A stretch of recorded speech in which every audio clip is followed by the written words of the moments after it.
Alright, yo, what's good, YouTube? We're back with another installment to the series of What If Goku Was Raised by Frieza, episode 21. And this one will be the Z finale of this series.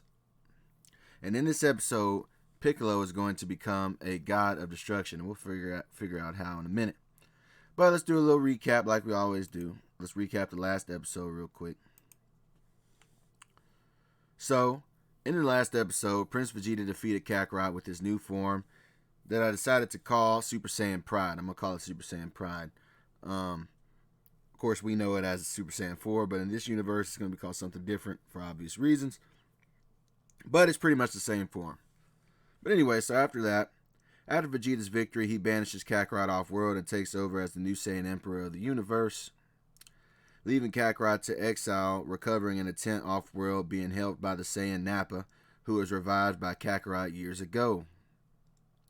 Kakarot then asked Nappa for help with controlling his Ozaru form so he could control his Super Saiyan Prime form. And while all of that was going on, Vegeta fell victim to Babidi's black magic, becoming his Majin servant. Eventually off-world, Kakarot masters his transformation within himself and travels back to Earth to re-challenge Vegeta for the throne. And the battle is pretty intense. Y'all can go watch the last video for that. Kakarot defeats the prince and chooses to spare him, and ends up dropping him off to the recently revived planet Vegeta that Kakarot had wished back a while back. And before he left, he let the prince know that he planned on bringing the Saiyan back someday. Alright, so with that out the way, now we are caught up with the last episode. Let's get this finale started, shall we? Beerus awakes out of his long slumber, and his tenant Whis is curious about his future plans. Beerus tells Whis that he wants to fight a Super Saiyan God, and they begin to travel to the Earth. And while that was happening, let's catch up on Kakarot and his family in a time skip. His son Bardock Briefs has become a teenager over the years since after his fight with Vegeta. He's also trained his army diligently to the point to where the weakest among them at least have a power level of 10,000. He scattered his top forces across Universe 7 to protect the corners of it from any upcoming threats.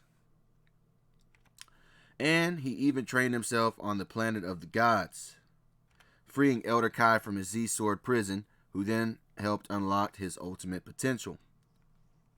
Alright, a new form. And he calls this transformation simply Prime Goku. Right? The ultimate mystic form of Super Saiyan Prime. Now just Prime Goku. And his fur has turned to black. And when the warrior wasn't busy working, he was getting busy with Bulma. And now they were expecting a new Saiyan hybrid. And that day had finally arrived for the couple. Their new daughter was born, and this time she was named after Kakarot's mother, Gine. And she inherited the last name of Bulma Briefs, so her name would be what? Gine Briefs. And on that day, Earth was visited by an angel and the god of destruction who had finally arrived. Kakarot looks at the sky, displeased with his strange new visitors before he has to pair what brings them to his home. And Beerus cuts straight to the point and tells the Saiyan Emperor that he would like to battle him because he believed him to be the Super Saiyan God. Kakarot, however, had grown over the years and would rather be with his wife and newborn daughter today on his day off. The Saiyan then shocks the pair when he rejects the challenge, which surprises the duo, who never would have thought a Saiyan would reject a battle of any kind. Beerus, however, glows purple and tells the Saiyan that he will not be taking no for an answer, and his mood change unnerves the Saiyan Emperor. Kakarot cannot sense any energy from the purple cat, but could see that they might be a threat to his world. So he narrows his eyes and ultimately agrees to the challenge. He tells Bulma that he will be back, and she waves at him while telling him to come back soon, safe. Kakarot tells Beerus that he's never heard of a god of destruction as he takes a battle stance. The Saiyan's aura flares up and he dashes towards the god with determination, but the cat just raises his hand casually. The rush is halted by a simple poke to the chest that knocked the wind out of the warrior to his surprise. Kakarot is in shock that he was brought down to his knees by a simple poke to his chest. Kakarot begins to pick himself up, and Beerus remains in the same pose, unimpressed by his opponent. The battlefield becomes golden as Kakarot flares his aura to become a Super Saiyan, but Beerus seems indifferent by this display. Kakarot takes a serious expression as he sees that Beerus is more powerful than he expected, despite not having a key signature. So he refuses to blink as he flies towards the God of Destruction, anticipating anything. But suddenly his face makes contact with the Lord's fist, rattling his teeth in the process. Beerus looks down at the Super Saiyan before him, who is once again kneeling before his superior. Beerus tells the warrior to go all out if he wants to survive this encounter, and Kakarot decides to oblige the God of Destruction. His hair fades back to black, and his aura recedes as he begins to transform into the ultimate form of himself. Prime Goku emerges, and Beerus appears impressed by the power that he is now feeling. Beerus thinks this will finally entertain him, and Kakarot has gone quiet and on edge. Beerus takes a fighting stance for once, and Kakarot smirks because he can see that he is finally being taken a little seriously in this battle. Then suddenly the pair meet in the air faster than anyone could track and begin to battle with punches and kicks. Both are feeling the thrill of battle as they strike the other. Kakarot decides to fire a death cannon, but Beerus raises his own hand to counter the projectile. Kakarot grits his teeth as the god advances unbothered by the technique. So this time he puts more power behind his move and fires a super death cannon, but Beerus simply uses his destroyer key to dissipate the blast. Kakarot is dumbfounded by the performance, and Beerus decides to share a blast of his own, hurled at the Saiyan, aimed towards the Saiyan. And his hand starts to glow the same color as the sun. Kakarot is forced to meet the blast with one of his own, so he fires off one of his new techniques, the Death Kamehameha. The blast pushes Kakarot back, but he digs in his heels and pours out more of his power to stop the blast from consuming the earth, and eventually he is able to send the blast off-world towards the cosmos. Beerus is impressed by his feat, but Kakarot is starting to show his fatigue, while Beerus hasn't even began to break a sweat. The battle rages on, but the gap in power is becoming more and more apparent, but Kakarot pushes on despite the disadvantage. Battle damage shows as Kakarot is put in a crater while Beerus keeps on the offensive and pummels the Prime Saiyan into the ground, ready to end his opponent with his next attack. Until suddenly Kakarot's son Bardock Briefs appears to aid his father in this battle, but Kakarot warns his son of the damage he is about to face. The danger he's about to face. Bardock Briefs is surprised this alien was able to damage his father so severely as he looks at Kakarot's injuries, and Beerus simply smiles at the Saiyan hybrid teasingly, wanting to see what his next move is going to be. Bardock decides to go Super Saiyan 2 right off the bat, and Beerus shows his teeth before saying that yellow hair is out of season already. And with one jab, he takes the teen out of the fight with a gut check that Bardock couldn't even track with his own eyes. But before Beerus could continue his playtime, no diddy, he hears the voice of a new challenger.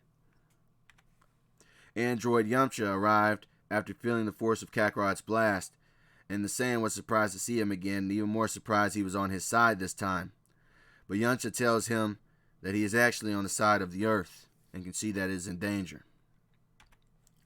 Beerus cannot sense any power from the Desert Bandit, but Yamcha is confident in his own enhancements that he can overcome this overgrown cat god.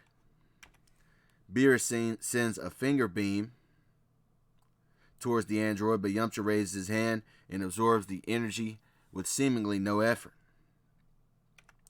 Yamcha grins as he feels more powerful from that energy, and Beerus is impressed by the counter and tilts his head at his opponent.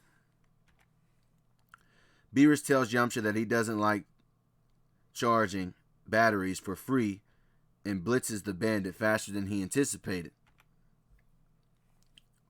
Then he combos the cyborg to the ground effortlessly, stating that if he absorbs ki, he can just get more physical with his opponent. And brings him down to the ground, puts him on his back, puts him on his pockets. Beerus had grown tired of the battle and moved to destroy the earth due to the irreverence of the mortals who had all challenged him.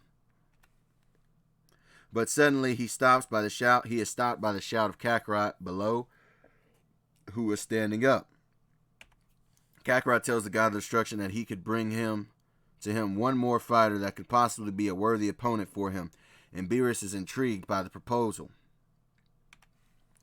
Beerus tells Kakarot that he has 1 hour to deliver the fighter before he destroys the earth, and Whis starts the timer.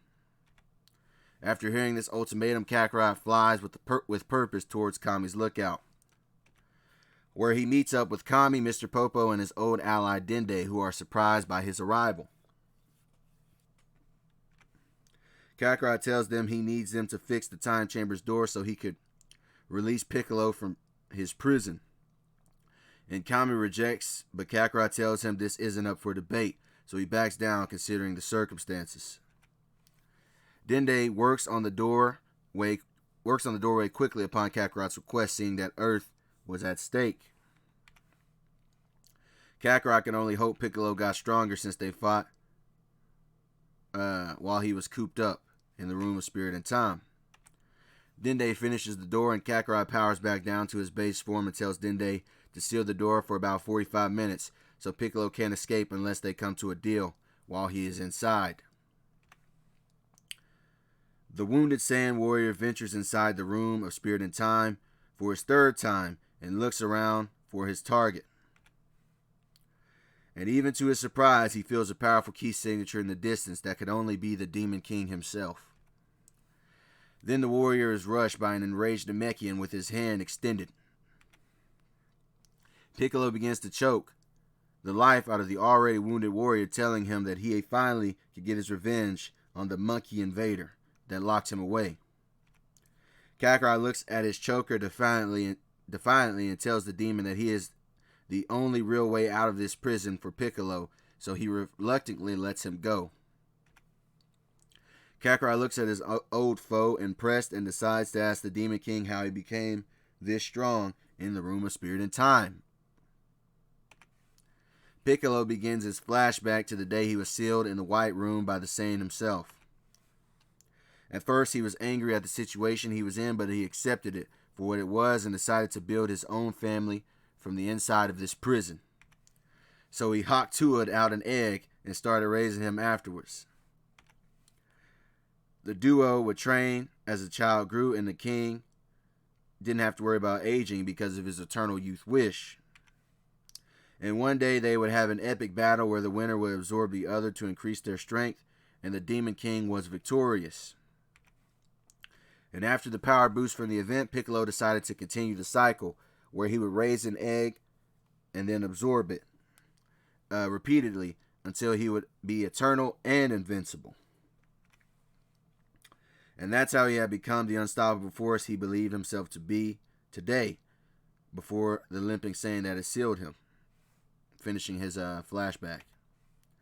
Kakarot then decides to tell the Namekian about the God of Destruction, Beerus, and the threat he was to the earth, which is why Kakarot needed his help now. In exchange for his help, he would offer him freedom from this time chamber prison. King Piccolo smiles and agrees to the terms, and Kakarot is happy to oblige, so they walk towards the entrance, where he knocks on the sealed door for Dende to release them. The doors open, and white light blinds the room. Piccolo walks out, breathing in the fresh air of the earth he once ruled, and Mr. Popo and Dende are unnerved by his return. Kami looks at his evil half and can feel his new power and is afraid for the Earth's future, but Piccolo just smirks at the Guardian. Beerus' aura flares as time runs out, and Bardock flinches at what's about to happen next. until the god is interrupted by the appearance of the Green Demon King himself. Beerus grins and tells his new arriver that he hopes he was worth the wait, and Piccolo flexes his arms with anticipation. Whis and Kakarot smile in the background as they can tell that this battle will be one for the ages as they spectate the coming face-off. The Titans meet each other in the air like hypersonic missiles. Each hit shakes the whole earth like a snow globe as they dance in the air. Piccolo fires a destructive wave and Beerus retaliates with the orange ball of his own that devastates the area around them, vaporizing everything in the vicinity. Beerus pushes through the dust from underneath and delivers a crippling blow to the Demon King, causing him to cough up spit and blood. But the Namekian recovers and manages to scratch the face of the God of Destruction, sending him backward. They both raise their hands to cause another beam struggle for dominance. The blast vibrates the world before canceling each other out, leaving a key fallout. Beerus feels alive for the first time in a long time, and Piccolo is just happy to be free again. They both begin to increase their powers as they ready for round 2. Auras grab their figures as they continue combat. They crack each other's knuckles with the opposite's fists, until suddenly the god's fists open into a hand, so he catches the king's fist and taps into his Akai energy. Beerus grins, believing he has won, and Piccolo feels this foreign power consuming his person. So he severs his own arm before the Akai can progress into his entire body, and this act shocks Beerus. Piccolo watches his arm disintegrate as it falls to the ground while holding his amputated arm in the process, and Beerus is surprised by his quick thinking skills. Then his arm regenerates and Beerus is annoyed by the ability, and Piccolo comments that his death won't come that easy. The earth is then rattled by another collision of blasts that waste away anything that comes into contact with the raw power. Beerus decides that it is finally time to go all out, and Piccolo is bothered by this announcement.